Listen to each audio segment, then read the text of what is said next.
Look, it's easy. It's only a 6-foot chasm. You can jump over it no problem. You've done it before. That's what my brain was telling me. But my eyes were looking at the pit 2 stories deep that I would fall into if I missed. 2 hotel floors. On the first floor, the ceilings should be at least 20 feet, then the standard 10 feet or so for the second floor, add a couple feet for services and so on. Damn. If I failed this jump, I was going to be in pain. A lot of pain. Still, I had to do it. I needed to be on the next balcony. That's where I was going to end the lives of 3 people. I checked one last time to make sure the gun was secure in my pocket. Yeah, and I had extra ammo in my other pocket. That's good. 1, 2, 3, and I'm out of here. God, it seemed like a hell of a long way, but I made it. I climb over the balustrade and duck into the shadows against the wall. I'm safe, out of sight. I wonder if anyone saw me. It seemed like I'd been there forever. But who would look at a building on such a dark night? For 20 minutes, I stood in the shadows with my back against the wall. At any minute, I expected the police, or at least hotel security, to be about to arrive. But I don't know why I was worried. No one had ever noticed me in the past. Over the past few years, I had gone out on this balcony so many times and never once had I been noticed. But today was different. Today I was waiting for something to go wrong. After 30 minutes, I started to relax little by little. How can you relax when you have 2 people to kill? Not very. I checked the gun again. Safety off, safety on. That was the 3rd goddamn gun I'd bought. The first one was a total dud, worn out and jammed. I suppose a gunsmith could fix it, but I don't think I would have gotten any farther than the local shop if I took it to a service. The second gun I picked up worked fine, but I only had a few rounds of ammo for it. I had to fire a few test shots as I had never fired a handgun before. It wasn't until I used up all the ammo that I discovered the gun was some weird size, and the asshole who sold it to me couldn't get any more. I felt like that was why he sold me the damn thing. I could have shot the bastard, but I didn't have any ammo. You know it's not easy to get handguns and ammunition in England, unless you belong to a criminal organization, and because of my ties to them, I've been stitched up twice. The 3rd gun I purchased in the States about a year ago. Over the course of several weeks, I traveled with my company's sales department to several trade shows with a brand new prototype machine. One weekend, I went to one of the local gun clubs. They have shooting ranges and everything. One guy was very helpful, showed me how to shoot properly, how to disassemble and clean the gun. I kind of hinted that I'd like to get my own gun, but it would probably be hard for me to buy one since I'm not a resident. He grasped the idea but never told me how to acquire one. But over the next hour or so, I gathered all the information I needed to purchase a gun from conversations he had with other members while I was within earshot. The following weekend, I went to a gun show. It seemed to me to be more like an auto junk sale, only with a lot more paperwork. As hinted at, I stood outside and watched the guys walking by with what I hoped were unusual weapons. On the 3rd try, I got lucky. The guy intended to sell the same type of gun I'd used at the gun club. After a bit of haggling, I made an offer he couldn't refuse, and we made a deal. Everything was made official. He wrote down the details of the California driver's license I showed him. The fact that there was a guy of color in the picture didn't bother him, nor did the fact that I had a distinct English accent. He just stared at those beautiful green backs. There was no ammunition for it, but I was able to buy some at the gun club. While I was there, I noticed that while you had to sign for how much ammo you bought, no one checked to see if you actually used the damn things. Well, considering people came and went with their guns, I guess it didn't matter. How to get the guns to England was the least of my worries since I had been planning it for a long time. We had a whole container full of equipment that was being shipped back. Since I was in charge of maintenance and it was an experienced machine with many supposedly secret parts inside, I was present when the container was sealed. Well, I had to take a quick look at the container to make sure everything was intact, didn't I? No one apparently noticed that I went in with one briefcase and came out with another. The same thing happened when the container arrived in Harwich. The customs officers broke the seal and the dog got inside looking for drugs. I was lucky that they used different dogs to search for drugs and weapons. Then I had to go inside and take another quick look around. I even managed to get the kindly customs officer to take out a briefcase, and I took out a wooden rocking chair I had brought for my loving wife. We joked jovially about whether there was any duty to be paid on it. All of this didn't happen overnight. I had been planning this evening for almost 5 years, ever since I found out my beloved wife was a cheater. When I found out she was cheating, I was angry and mad at her, so angry that I almost divorced her right away. But when it became clear what she was doing and who she was making hay with, I got really angry. The more I learned about them, the angrier I got. Eventually, I decided I was going to kill them both. And then, since my life was pretty much over anyway, and I didn't really like the idea of spending the rest of my life at Parkhurst or one of Her Majesty's other guarded rest camps, I was planning to shoot myself. Perhaps none of this makes much sense to you, so let me go back to the beginning. I met my wife Maggie about 6 months after returning to England from New Zealand. My whole family had emigrated there when I was 18, but I never settled down.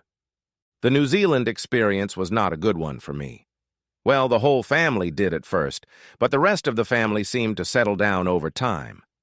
Shortly after arriving in Auckland, we almost all came down with some stupid childhood illness. The local health officials threw the proverbial fit and isolated us all for a while until they figured out what it was. Some brat on that damn 707 must have been contagious. But it was pretty nasty, I can tell you. No wonder they're pushing that damn MMR vaccination so hard these days. Well, we spent the first few weeks recovering. We settled into a nice house, and I headed off to college where I graduated with a degree in engineering. I made some good friends, and I guess I enjoyed life for a while. But when I turned 26, after a disastrous failed relationship, the end of which made me very sad, I dropped everything and, leaving the bad memories behind, returned to England.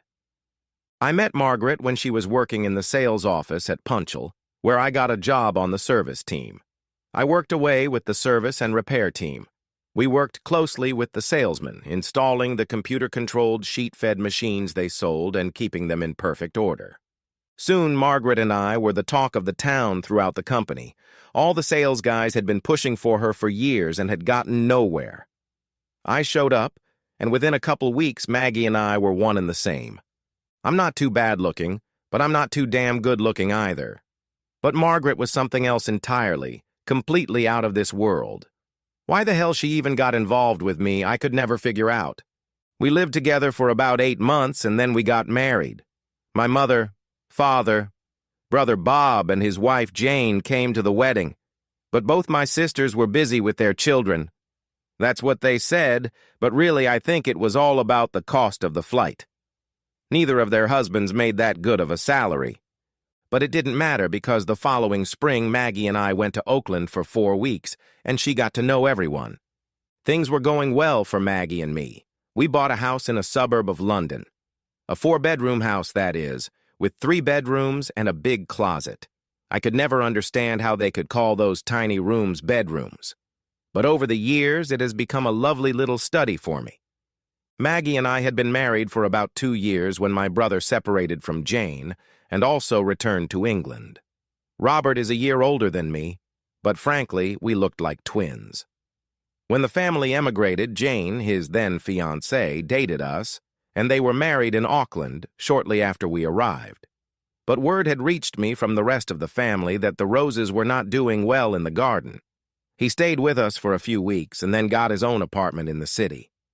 Maggie and I both wanted children, but it took an inordinate amount of time before Maggie became pregnant with our first daughter, almost 4 years. Then we had 3 more, all a year apart after the first. 4 girls. It seemed like I was in for an anxious time when they became teenagers, but things were actually going very smoothly as far as my daughters were concerned. The years flew by. I moved up the career ladder until I was promoted to head of the service department. Now I wear a suit and tell everyone else what to do. I spend most of my time negotiating service contracts. And of course, I fly all over the world and make sure our franchisees are keeping their service departments up to par. Bob was always there to help Maggie and the girls when I wasn't home. Oddly, when we were kids, Bob and I never got along. But after he came back from New Zealand, we started to get along like a house on fire. I always thought he was jealous of me when I was a kid. Since I was the youngest, Mom and Dad always favored me. Bob married another London girl, Shirley, with whom we went to school together, but unfortunately that marriage didn't last 2 years. Fortunately, they had no children, so he didn't have the problems I had when I left Auckland. He dated another girl for a while, but that didn't last long either. I couldn't figure out what it was. There must be something about Bob that women soon get bored of. My youngest girl was 14 when my world began to crumble, and it happened in the strangest way. I was going through my mail every day, and then a strange email arrived with nothing but a link. I'm not stupid. I didn't recognize the address it came from, and you can't catch me that easily. I deleted it and forgot about it. The next day, it showed up again. After 3 days, I got tired of it and blocked it, but the next day, it came again, but from a different address, and this time it said, "If you have any common sense, you will read this story." Whoever it was, it piqued my interest. I studied the link address literotica.com. Who the hell are these people? Instead of following the link, I Googled it and discovered it was an erotic short story site. After looking around a bit, I decided that perhaps I could try following the link, and so, with a slight shudder, I did. It was some silly story called 8-Year Break. I read the story. It was about a guy finding out that his wife was cheating on him and that one of his 3 kids wasn't his, but was fathered by some other guy. Well, I'm not into that sort of thing, so I closed the site and forgot about it. The next Monday morning, the damn email came back, but this time with a link to a different story. Now I was beginning to guess that whoever was sending me this nonsense was inside our system. Somehow they knew that I had missed the first few emails and logged in on Friday. I figured whoever it was playing silly bugs. So I decided the easiest thing to do was to open the article and forget about it. Whoever is fiddling with it will soon get bored of it. Once again, it was a story about a wife getting pregnant by another man. I flipped through it quickly, but as I said, it didn't hook me in any way. Tuesday, the third one came out. It's the same old story. Wife gets pregnant out of wedlock and husband raises other people's children thinking they're his. That night, as we all sat around the dinner table at home, I looked at my children. God, what would it be like to find out that the children you love aren't really yours, I thought. But that couldn't happen to me. I had a loving wife, and all of my children had distinctive features. My upturned nose and blonde hair. Fortunately, or maybe worryingly, since the boys were already hanging around the older ones, they all developed Margaret's lovely figure. But those noses were definitely mine. Over the next week or so, the link letters kept coming. All the stories were on the same theme. Eventually, I would just open them and forget them. One morning, the email had the text, "For God's sake, kid, open your eyes. Your kids are not your kids. Their father has been bragging that you're a fool and you won't make it. He thinks it's a big joke that you're raising his kids." Now it wasn't funny anymore. Whoever had sent those silly stories was now getting on my nose. So I sent a reply letting them know I didn't appreciate the joke. But I used more colorful language. Half an hour later, another letter arrived. "Where is your wife on the 3rd Wednesday of every month?" This was bloody nonsense. Every Wednesday, Maggie plays bridge with her girlfriends and has done so for as long as I can remember. So I wrote back, playing bridge like she does every Wednesday. Not on the 3rd Wednesday of the month. She plays elsewhere, in room 204 of the Royal Hotel. They've had a standing order for years. By this point, I was seriously upset. I wrote back, demanding to know exactly who I was communicating with. The reply came back. "If I tell you, you won't believe me and you may never speak to me again. but you must do something about your wife. I have told you now so that you will never hear anything like this from me again.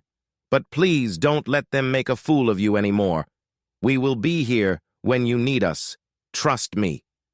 I wrote back, but my letter came back with an "address not found" response. I tried another address, and the same thing happened. At dinner that night, I looked once again at the faces of my daughters. The eldest, 20-year-old Abigail, who had recently moved back home with her boyfriend Mike, was home for a couple days as Mike was away on a continuing education course. Whoever was the author of these letters had to be wrong. All 4 of these girls had my nose and hair. Wednesday of that week was the 3rd Wednesday of the month. When we finished dinner, Maggie got ready for bridge night. I still hadn't decided what I was going to do when Abigail suddenly asked me if I was going out. "I usually stay home when your mom goes off to bridge to watch Hannah. My youngest Hannah is not yet 14.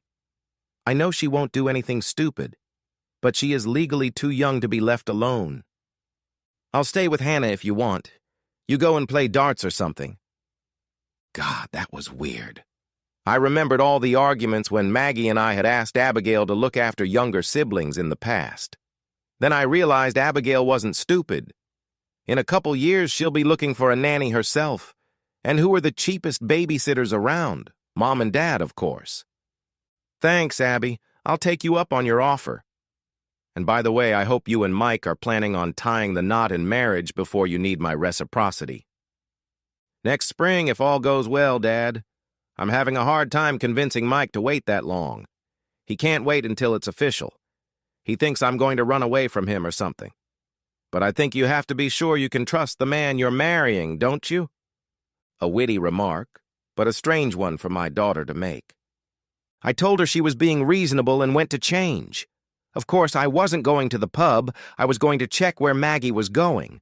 I can tell you that doing that was not easy for me. We'd been married for 22 years, and apart from those letters, I'd never had any reason not to trust her. I drove to a friend's house where Maggie was playing bridge, and guess what? Her car was parked right in the driveway, so the letters were a cruel prank. Feeling somewhat relieved, I decided a pint of beer was a good idea. I was turning the corner at the end of the road when something caught my eye. A woman appeared in the distance. When you've been married for 22 years, you can recognize your wife from a damn mile away. And this woman was Maggie. Another 100 yards and she'd be at the Royal. The pain in my chest was crushing. I thought I was having a heart attack. I watched Maggie walk down the road, staying in the shadows. When she got in front of the Royale, she stopped and looked around. I was surprised she didn't recognize my car, but I had a chance to make sure it was really her. But why didn't she notice me? Was it overconfidence? Had she done this so many times in the past that looking around was just a formality? No one had seen her in the past, so why should anyone show up today? She then quickly crossed the road and entered the Royal. The Royal is a large hotel a mile or so from my house. It used to be a very bright place, but now it lives on its reputation. I've heard it's been turned into a little snitch store in a quiet place. What the hell am I supposed to do now? Who the hell was she meeting with in there? I knew one thing. It looked like Maggie and I were going to be headed to divorce court in no time. It looked like my informant had been right and Maggie had been playing around, even if he was wrong about the kids' issue.